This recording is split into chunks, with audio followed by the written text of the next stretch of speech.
మన ఆర్మూర్ లో మంచి గ్రీనరీ మధ్యలో ఫ్రెండ్స్ అండ్ ఫ్యామిలీస్ తో చిల్ అయ్యే కేఫ్ కి మీరు ఎప్పుడైనా వెళ్ళారా మచ్చస్? హలో మచ్చస్, welcome back to our channel Tirugudam మచ్చా.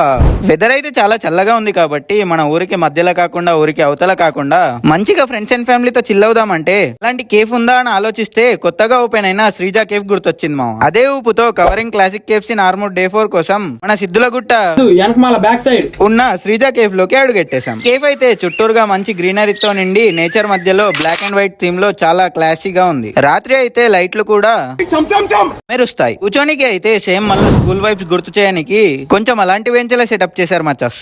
మీరు ఇక్కడికి ఫ్రెండ్స్ అండ్ ఫ్యామిలీతో ఎవరితో అయినా రావచ్చు. సో మేము కూడా చాలా సేపు గ్రీనరీని ఆస్వాదించి మెనూలో ఉన్న సగం ఐటమ్స్ టేబుల్ మీద నింపేసి బాదం మిల్క్ వేసేసాం. దాని రేటింగ్ అయితే 8/10 సూపర్ ఉంది. నెక్స్ట్ వచ్చేసి చిన్న సమోసాలు 6/10 మా మెత్తగా ఉన్నాయి. నెక్స్ట్ వచ్చేసి కాఫీ, అది కూడా 8/10. శ్రీజా కేఫ్ అంటేనే అందరూ వచ్చేది కాఫీ కోసం కాబట్టి అది కూడా బాగుంది మచ్చస్. లాస్ట్ లో కిట్ క్యాట్ షేక్, అదైతే 10/10. ప్రైస్ అండ్ క్వాలిటీ రెండు బాగున్నాయి. సో ఓవరాల్ రేటింగ్ ఏంటంటే ఎక్కువ వెరైటీస్ కాకుండా మంచి సీటింగ్ లో ఈవినింగ్స్ చిల్ అవుదాం అంటే వెళ్ళిపోవచ్చు. దట్స్ ఇట్ ఫర్ టుడే మచ్చస్. నెక్స్ట్ ఏ కేఫ్ కి వెళ్ళాలో కూడా కామెంట్ చేసి ఫ్రెండ్స్ కి ఇక్కడ చిల్ అవుదామని షేర్ చేయండి. అలాగే మన ఛానల్లో ఉన్న వెరైటీస్ ఆఫ్ సిరీస్ ని చూసి మన ఛానల్ ని ఫాలో కొట్టండి.